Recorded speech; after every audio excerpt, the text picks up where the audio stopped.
เวียดนามซิกริตวอร์ได้สงครามลับได้บ่ได้ประกาศได้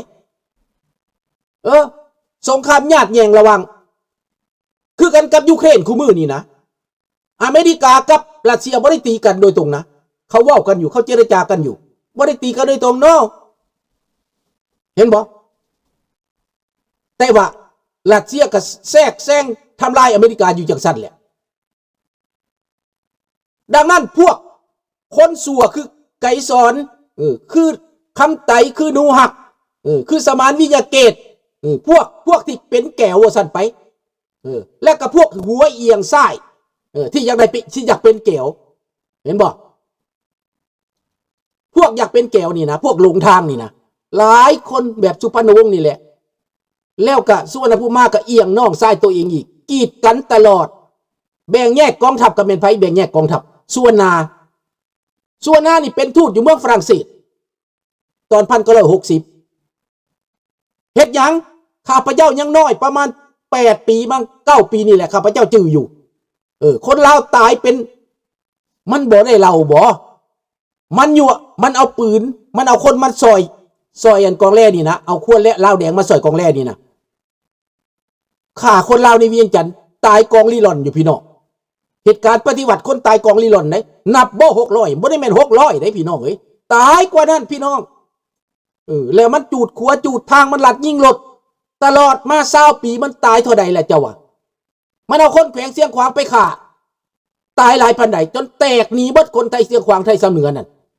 หนีมาอยู่เวียงจันทน์เบิดน่ะให้คือเดาและพวกเขาบ่ได้เล่าความเครียดแค้นเหล่านี้พวกเขาบ่ได้เล่าความเจ็บปวดเหล่านี้มันเล่าความเก่าอันว่า600 คนนั่นน่ะในทำปิวนั่นแหละมันเว้าแต่เรื่องในทำปิวอยู่เบิดมือเบิดเว้นเราเป็นภาษาแก้วเราเป็นภาษาลาวจนคนลาวห้องไห้เด็กน้อยคู่มือนี่ข้าพเจ้าไปเบิ่งคอมเมนต์เพิ่นค่อยไปฟังไปนั่งฟังเพิ่นเล่าเรื่องนี้แล้วค่อยลดน้ำตาตกไห้สินำว่าซั่นถ้าค่อยไปอยู่ในถ้ำนั้นมันสิเป็นจังไดเพิ่นว่าเพิ่นเปรียบเทียบว่าเพิ่นกินเข้าไปจนว่ารับตาแล้วถ้าเพิ่นอยู่ในถ้ำมันสิเป็นจังไดเพิ่นว่าเพิ่นรับตาเด้ทำปิวมันเป็นกองบัญชาการแก้วอยู่ในนั้นน่ะพวกคนลาวนี่ที่หนีมาจากสำเหนือเสียงขวางบ่หมดนะพวกคนลาวนี่นะพวกเขาขนมาบ่หมดนะพวกเพิ่นเป็นใจเขาอ่ะนะแล่นไปอยู่น้ำแก้วหั่นก็มีแล่นไปอยู่น้ำแก้วหั่นก็มีมันเลยตายแต่แก้วตายนะหั่นน่ะมันแม่นแก้วตายเขาเล่าแก้วมาเล่าเรื่องตัวลาวแก้วมาสร้างละครสร้างนิทานสร้างความเครียดแค้นให้ลาวสั่งลาวให้ลาวฆ่าลาวเพื่อให้แก้วนั้นมีอำนาจบทบาทต่อไปในลาว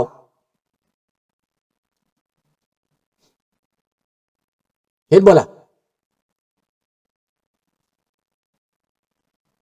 นั่นแหละบักแก้วสมานวิทยาเกตนั่นแหละก่อเรื่องในทางแขกก็ได้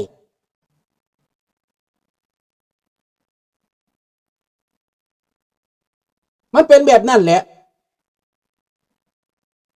เรื่องของมันลุงโพเวดังนั้นมันสร้าง1วิรกรรมท่าแขก2มากับวิรกรรมเท่าทำปิวเล่าให้เจ้าเครียดเจ้าแค้นอยู่หั่นน่ะผู้ใหญ่มันได้แต่ผู้ใหญ่เล่านอกนี่มีบ่เล่าหยังบ่มีคำหยังมาเล่าบ่มีความเครียดแค้นผู้ใหญ่เล่านอกนี่นะวางเสยไปทางวัดก็ให้วางเสยไปทางสังคมก็ให้วางเสยให้ลืมเจ็บปวดก็ให้ลืมอีหยังก็ให้ลืมเบิดให้กลับคืนเมื่อตายอีกให้ลืมเบิดบอกให้ลูกให้หลานกลับคืนเมื่อตายอีกพวกเราตายบ่หลาบได้นี่นะพี่น้องนี่แต่เขานั่นสร้างเรื่องสร้างราวยุยงปลุกปั่นให้เครียดแค้นให้จอบทางลายอ้างเพศทำลายเฮาอยู่นี่แหละเรื่องของมันน่ะผู้ใหญ่เล่านอกบอกเคยเปิดตาลูกหลานเลยนี่น้อยนักสิว่าความจริงน้อยนักสิออกมาเล่าความจริงที่ตัวเองเห็นน้อยนักสิว่าสิปลุกระดมสิสร้างความเป็นชาติคือคืนบ่มีอัดปากไว้ทั้งหมดจนฮอดมือตายลังคนนะผู้ลังคนก็เป็นด็อกเตอร์ผู้ลังคนก็เป็นยาซนผู้ลังคนก็นายพลนายพันผู้ลังคนก็เป็นรัฐมนตรีจนฮอดมือตายคนก็บ่รู้จักว่ามันเกิดหยังขึ้นนี่ ลูกหลานในประเทศกับบูจักว่าหนีไปอย่างพวกเจ้าหนีไปอย่างนี่แหละบัดมันละเรื่องเราเอาไล่เบิ่งแม่อดทีวันที่2ธันวามันเอาเรื่องนั้นมาเล่าเบิดมื้อเบิดคืนเด็กน้อยไปนั่งฟังได้ไปชมเชยได้เด็กน้อยที่นั่งฟังกันเป็นหมื่นเป็นหมื่นได้มันเล่านะมันก็เล่าภาษาลาวแล้วมันก็เล่าเป็นภาษาเวียดภาษาแก้วมีมันเล่านะแล้วมันก็แต่งเพลงห้องให้แล้วมันก็ปาใสเป็นเสียงแก้วพี่น้องโคซกก็เป็นแก้วนี่แหละลุงบ่ได้เข้าค่ายสมณะพอลุงเป็นสาวหนุ่มปอดยังปอดขาวอยู่นะมันมาอยากได้ลุงน่ะในโรงหมอนั่นแหละโรงหมอเซโนด้านลมเล็กเก้านั่นมันบ่ได้เอาลุงไปสมณะไดนี่ว่าความจริงตามนั่นแหละมันอยากได้ลุงนี่เป็นพนักงานสั้นสูงมันสิล่างสมองเอามันสิสร้างเอาแต่ลุงเป็นคนชาตินิยมเป็นลาวแท้ลาวถึงลาวถองลุงบ่ขายชาติลุงบ่ขายเส้นลุงบ่เป็นเครื่องมือให้เขาเห็นบ่อันนี้แหละคันสิเว้าเรื่องเป็นหมู่แก้วหั่นน่ะลุงบ่อึดแก้วเซโนน่ะหมู่ของลุงเบิดเรียนหนังสือรุ่นเดียวกันน่ะบักเสืองบักสางบักดึกบักดิกมีเบิดบักเตียนบักตานมีเบิดอีหมอกอีมินมีเบิดหมู่ลุงนั่นเขาเว้าแก้วมานี่ลุงรู้จักเบิดน้อยก็หยีดีเราเห็นบ่อันก็หยีอันเทิงแอมเหี่ยวหลำว่าเป็นเบิดพี่น้องฟังเป็นเบิดภาษาแก้วหั่นน่ะคันแม่นไปเฮียนก็ได้โลดบ่ได้มีหยังลุงแต่บ่ได้มักบ่ได้สั่งแก้วได้อันซาดแก้วบ่ได้เป็นจำแนกเสื้อซาดได้พี่น้องอันลุงเว้านี่มันแก้วการเมืองได้แก้วคอมมิวนิสต์ได้พี่น้องเอ้ยแก้วลัทธิได้ทหารไทยกับแม่ลาวนี่แล้วขอมาสวยตอนนั้นน่ะคือกันกับเกาหลีใต้ก็ขอทหารไทยไปสวยคือกันนั่นแล้วพวกโลกเสรีเนี่ยเขาก็ซอยกันแนวนั้นแหละเห็นบ่ล่ะเกาหลีใต้ก็ขอทหารไทยไปสวยเวียดนามใต้ก็ขอทหารไทยไปสวยลาวเฮานี่มันล้นมาดิทหารลาวเฮามีแต่ 40,000 คนทั่วประเทศมีแต่ 40,000 คนมันล้นมาทางรัฐบาลก็ขอรัฐบาลไทยมาสวยมารักษาทงให้หินไว้เห็นบ่ล่ะแต่ว่าสุนภูมาบ่เอาบ่มาคัดขวางไว้อยู่บ่นี้แล้วตีไปได้แล้วพวกลูกนี่ตีขึ้นไปเสปนเมืองพีนตีได้แล้วนะยึดได้เบิดยึดได้ยึดไปฮอดเสปนพุ่นน่ะยึดเข้าไปฮอดห้วยซานพุ่นน่ะสุนภูมาสั่งว่าให้ถอยบ่ให้จับมาบ่ให้คนอพยพมาอีกให้ถอยป่านนั่นยังเอาคนมาได้เอาคนมาตั้งอยู่นั่นดิเห็นบ่มาตั้งบ้านใหม่เมืองพีนนั่นเด้อเป็น10 กว่าตาแสงพี่น้องสร้างโรงเรียนสร้างห้องหมอเอาเข้าไปเบิกให้กินเอาน้ำตาลไปเบิกให้กินขุดน้ำบ่อก่อศาลาสร้างโรงเรียนมัธยมให้คนบ้านใหม่เมืองพีนจำเอาไว้จื้อเอาไว้พวกเจ้า1968 69คนมานั่น68 69ข้าพเจ้าจำได้อยู่ทางสำเหนือเสียงขวาก็คนมาคือกันคนมาไว้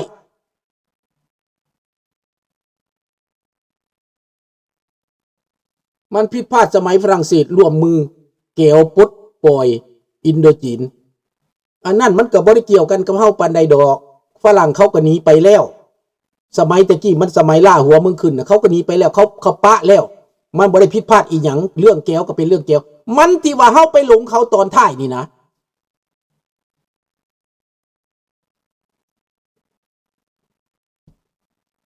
มันหลงตอนว่าสุนภูมานี่หลงเขานี่นะ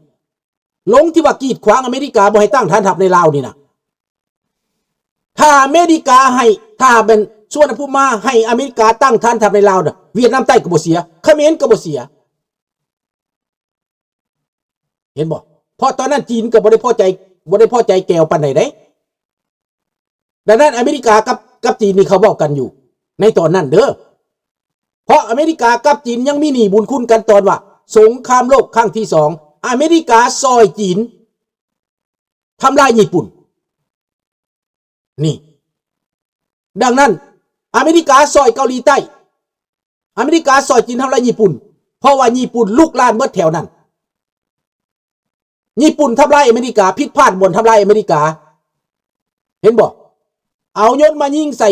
ฮาวายเพื่อฮาร์เบอร์นั่นแหละจังดึงอเมริกาเข้าสงครามนะอเมริกาเขาเป็นแบบนี้ตลอดเขาทำท่าบ่อยากเห็นสงครามซุ่มพระเพชรชมพูเฮาไปมาหาบักหามึงหยังเพิ่นวะเอาให้มันเว้ามึงอะไรเฮาน่ะเด้อเอาพี่น้องให้มันแกมันนั่งฟังอยู่นี่แหละมันหลอกมันตัวแก้วหัวขอดบักนี้คือสิเป็นน้ำแบนแก้วแม่มันเซิงกับแก้วได้ออกมาเด้บักนี้น่ะ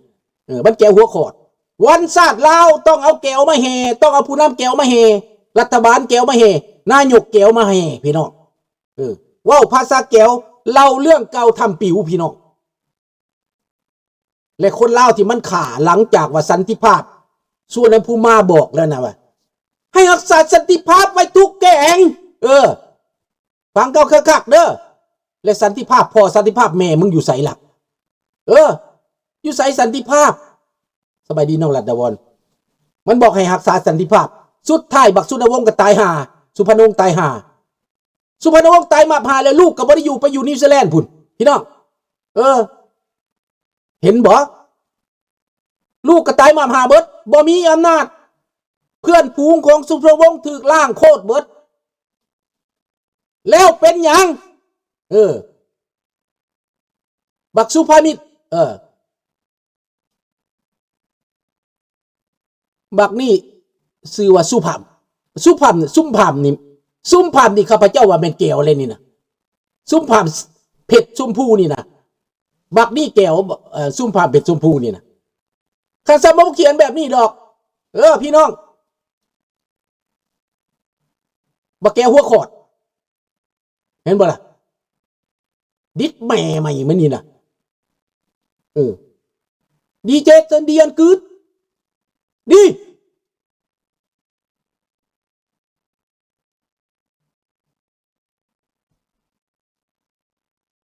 นั่นละมันแก้วบักนี่นะมันออกมาด่าไปนั่นน่ะมันเล่าตัวคนเราเป็นหยังมันจังบีบบังคับแก้วกินหมาบอกเป็นหยังมันจะบีบบังคับให้นางวาลีเวชพงศ์ก็ผู้แทนที่ปากได้ไอดังผู้แทนที่เว้าดีมีความหูกว่าหมู่ในหันก็แม่นนางวาลีเวชพงศ์พี่น้องได้ไปเรียนออสเตรเลียมันกำจัด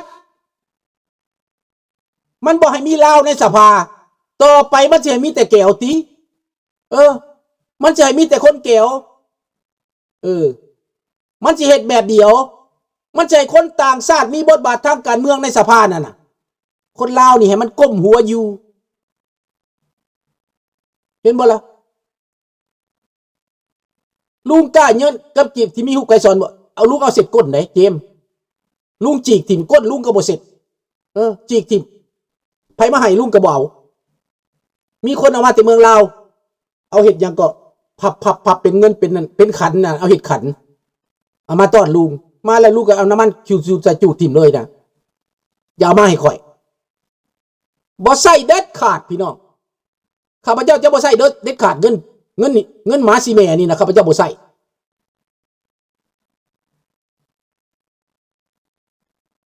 มันบ่แม่นลาวต้มว่างมันแม่นแก้วพวกทหารที่มาเดินสวนสนามก็แม่นแก้วผสมมันเอาลาวส่วนหนึ่งมาผสมแล้วก็เดินสวนสนามเว้าภาษาแก้วเล่าเรื่องเล่าความกับเราซาภาษาแก้วพอเด็กน้อยลาวคู่มือมันอยากเว้าภาษาแก้วเป็นเบิดมันเฮียนอยู่เฮียนเว้าภาษาแก้วหอกเตียงเวียดน้อยเตียงเวียดอันกึดเหนื่อยเวียดงองล้ำอังกึกเหนื่อยเวียดงองล้ำเหนื่อยลาวอังกึกเหนื่อยเวียดนี่งองล้ำพี่น้องโตดล้ำอันกองจอก็โตงองล้ำเด้อพี่น้องเอ้ยนี่แหละพี่น้องมันก็เป็นแบบนั้นดังนั้นพี่น้องคนลาวเฮานี่มันเสียธาตุขาดคุณหมดแล้ววันศาสตร์ก็บ่แม่นวันศาสตร์เดี๋ยวนี้มันเป็นกายวันเป็นแก้วแล้วพี่น้องวันแก้วเฉลิมฉลองวันที่ขึ้นกับแก้ว วันที่เป็นทาสแก้ว